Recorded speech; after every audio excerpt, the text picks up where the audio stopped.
Hello, guys. Welcome back to my YouTube channel. Today we are at Monash University in Australia in search of fully funded master's and PhD opportunities. If you're joining us for the first time, thanks for joining. Where have you been? There are several opportunities already on this channel. And look around, and I'm sure you'll find something that would catch your interest. So, fully funded opportunities all around the world. Just go to the video tab and see the varieties of opportunities that we have. And if you're a returning viewer, thanks for coming back. Thanks for the support. So, Australia, one of the major problems with applying to Australia is the use of an agent. Most universities will refer you back to an agent, and these agents might charge you some amount of money, but a number of people might consider expensive. But I have an update on that. So I contacted someone who got nominated or who got awarded a scholarship at Monash University, and this is my Twitter page, by the way. So I sent him a DM, and this was his response. So I said, "Hey, bro, why applying to Monash? Did you apply through an agent?" And I said, "Hi, Mr. Victor. I did not. I know I did the application myself. I didn't even know an agent can do it." Then I asked him, "Okay, from which country did you apply?" Then he said, "Kazakhstan." So he didn't need an agent, and he got a fully funded master's or even a PhD. I think it was a PhD at Monash University. And yes, you can do the same. I think agents are required mostly for the taught masters and the BSc. But if you're going for a research degree, what you need is a supervisor. Once the supervisor gives you the green light, you can apply directly without going through an agent. So I hope that clarifies the agent confusion. So this scholarship we're looking at today is called the Co-Funded Monash Graduate Scholarship. And there are two deadlines, the 31st of March, which is already passed if you're watching this in May. But we have another one coming up on the 31st of August. So that's a little bit far away. But you have to start now so you can secure a supervisor on time and plan ahead before the 31st of August. So you want to start early, essentially. This scholarship is fully funded, and you're going to get a stipend of 33,000 Australian dollars per year. You can get more info about the funding here. There is also living allowance and relocation allowance. So apart from the stipend we saw earlier, the 33,000, you also get relocation allowance. We can click on this to get more details of what it entails. So let's look for the money issues. So this is the amount you get in your pocket, 33,000 annually, and it's paid every fortnight. That's every 2 weeks. And then you get, if you're within Australia, 1,000 Australian dollars. If you're outside Australia for international students, you're getting 1,500. And there's a list of scholarships here. The one we'll be looking at today is the co-funded Monash graduate scholarships, but there are others here, of course, you can also look at, and international students are actually eligible for as well. There's even one here which is over $40,000, so you want to check out that as well. But for the sake of brevity, going straight to the point, we're looking at this one for now. But of course, bright students, industrial students will also look at the other opportunities available to them and see how to maximize the opportunities. For the sake of this video, let's look at the co-funded Monash Graduate Scholarship. So let's return to the main page. So how do you apply for this scholarship? How do you apply? It says something about meeting the basic requirements of the course. You can always check what the basic requirements are. But usually for the basic requirement is usually for a master's, you should have a bachelor's degree already, usually a 2-1 or a distinction if possible. For a PhD, it's good to have a master's already in hand, of course, with a good grade.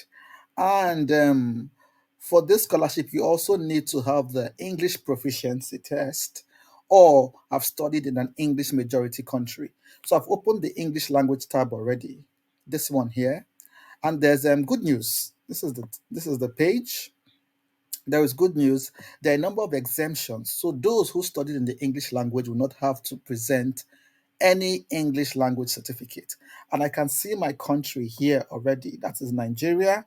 Good news, you wouldn't have to submit any English language test. This test can get a little bit expensive sometimes, a little bit tricky as well.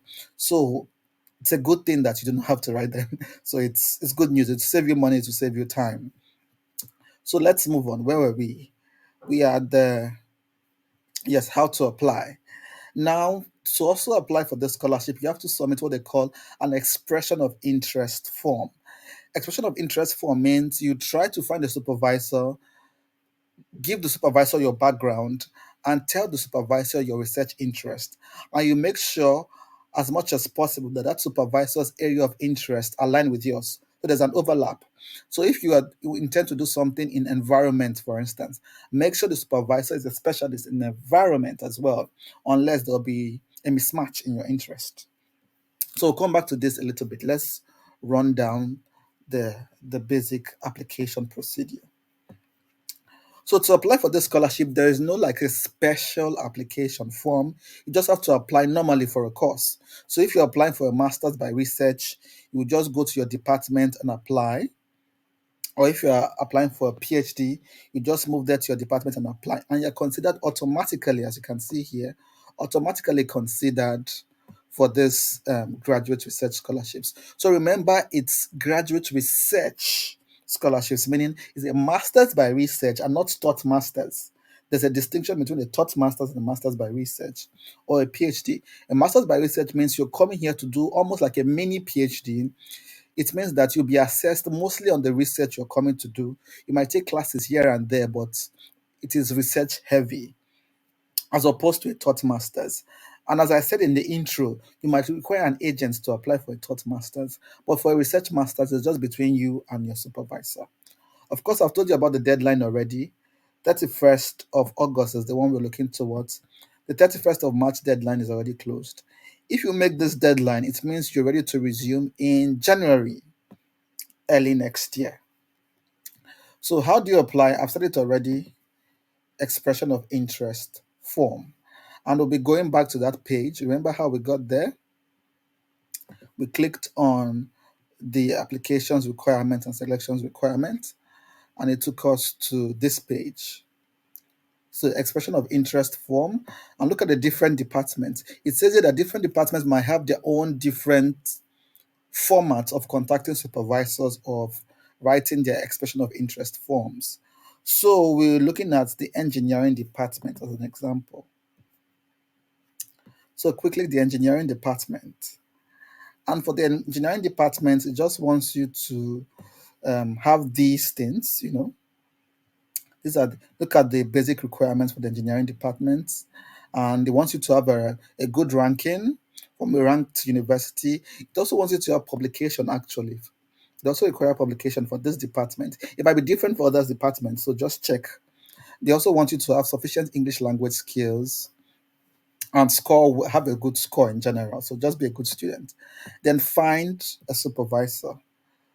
So here there is a link here to the department, and then you can check for the different supervisors, check what they're doing, look at the different departments under engineering, and click on them and see what the different supervisors are doing, and look for the one that best suits your research interest and note down the name.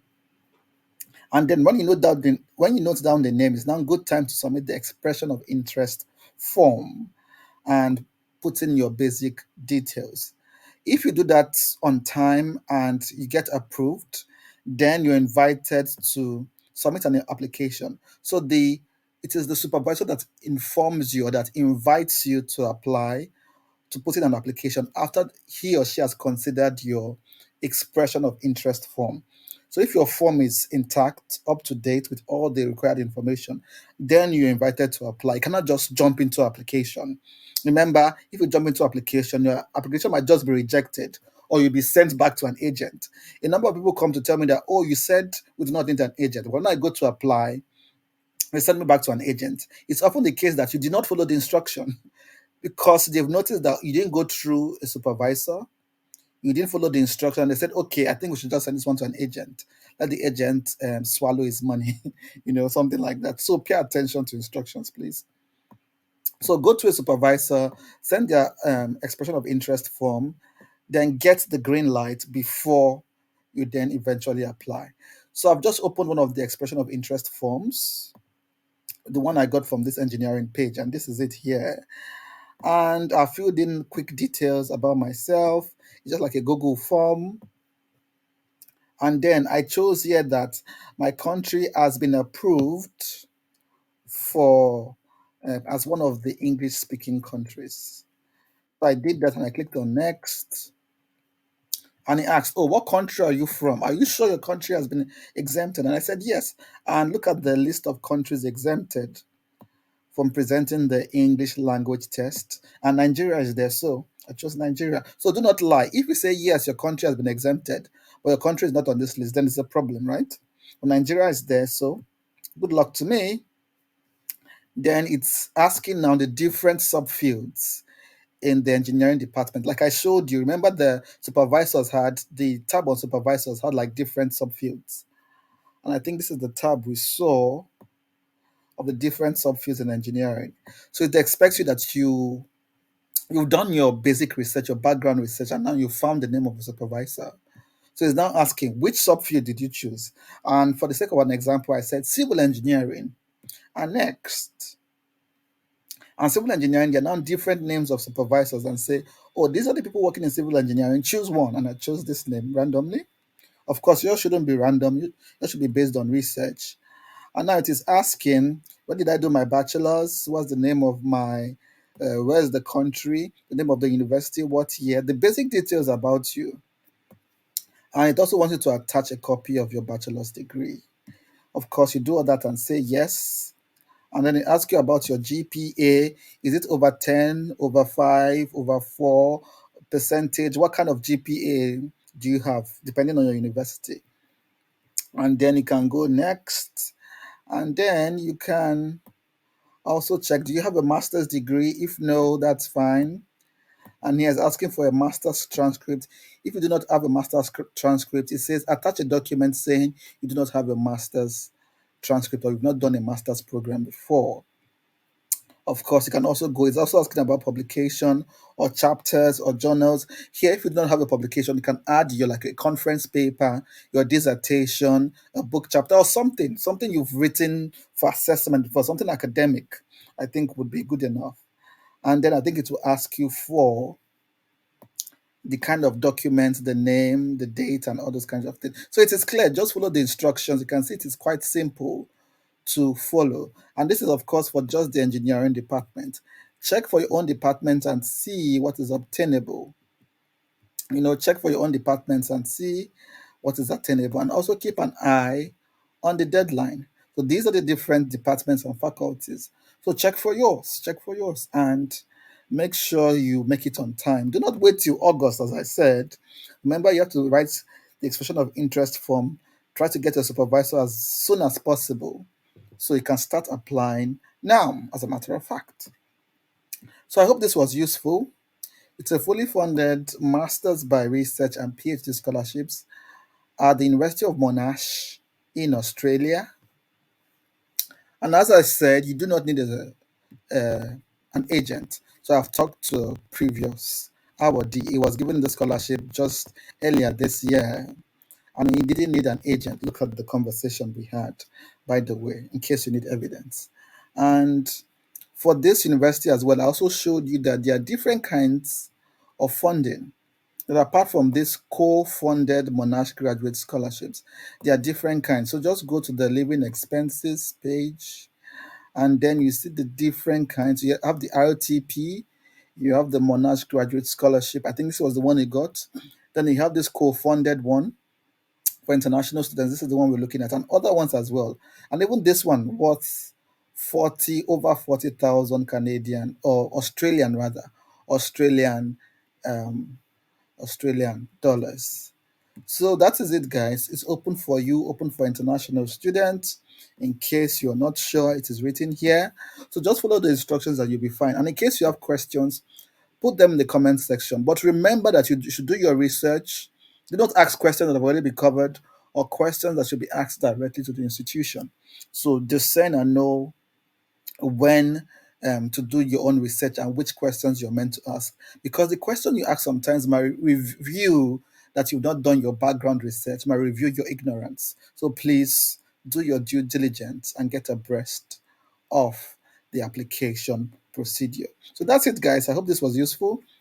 So back to my YouTube channel. And if you've not subscribed already, make sure you do so because many more opportunities are coming your way. Different, fully funded masters, PhD, and sometimes even bachelor's opportunities around the world. This time we're exploring opportunities, whether it's Australia, Asia, Africa, Europe, US, wherever there's a scholarship, we are there. So make sure you subscribe if you're interested. And as usual, we cannot wait to celebrate you. Get to work, start putting your documents together, and I will see you at the top sooner than later. Bye bye for now.